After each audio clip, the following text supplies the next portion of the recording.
Bom dia, nono ano. Hoje a nossa aula de história nós vamos dar continuidade nisso sobre a aula que estávamos falando do capítulo 3, que era governos totalitaristas, nazifascismo. Falamos já das características do totalitarismo, as principais características do fascismo e do nazismo, já falamos nisso. E falamos também que era interessante salientar que as características do nazismo alemão são semelhantes à do fascismo italiano.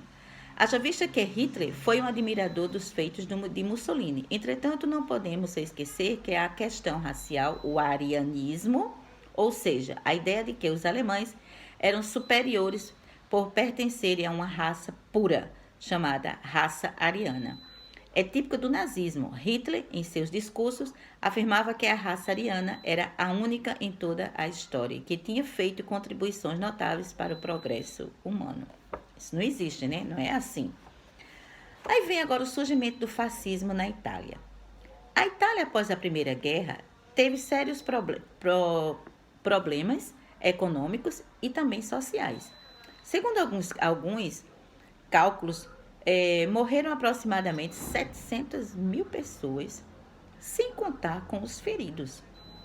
Após o processo de unificação, o governo italiano queria conquistar seu espaço no cenário político e econômico mundial, mas a fragilidade de sua economia acabava limitando suas pretensões.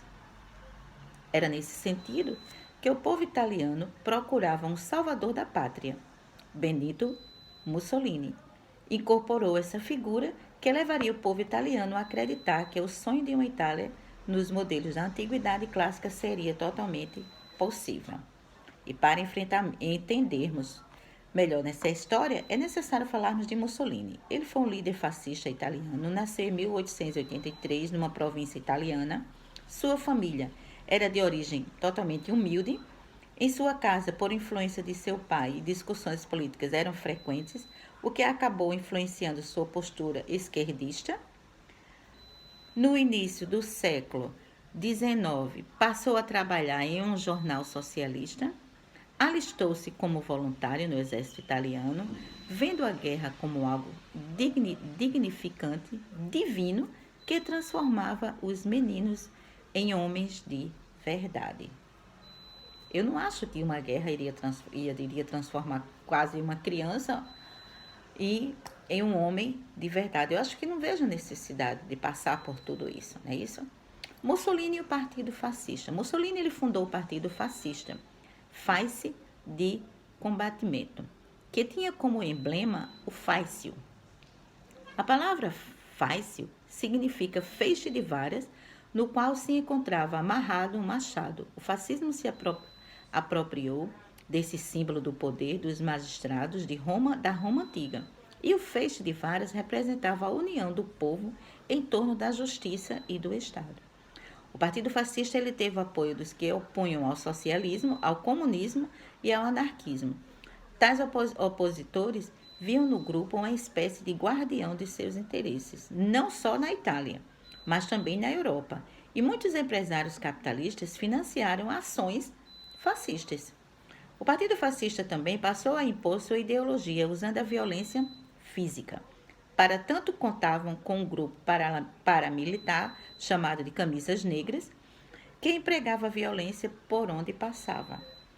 Esses camisas negras, eles não eram militares, já está dizendo, paramilitar. Eles não eram militares, eram contratados. A Itália era uma monarquia parlamentarista. O rei Vítor Emanuel III dirigia o país sem se preocupar com os apelos do povo. Como o cenário era propício ao levante comunista, o rei então passou a ver Mussolini como um meio para chegar ao fim e permanecer totalmente no poder. E para isso vislumbrou a ascensão do Partido Fascista como uma possibilidade a ser aceita. Quer dizer, ele queria continuar no poder, então ele tinha que aceitar o fascismo.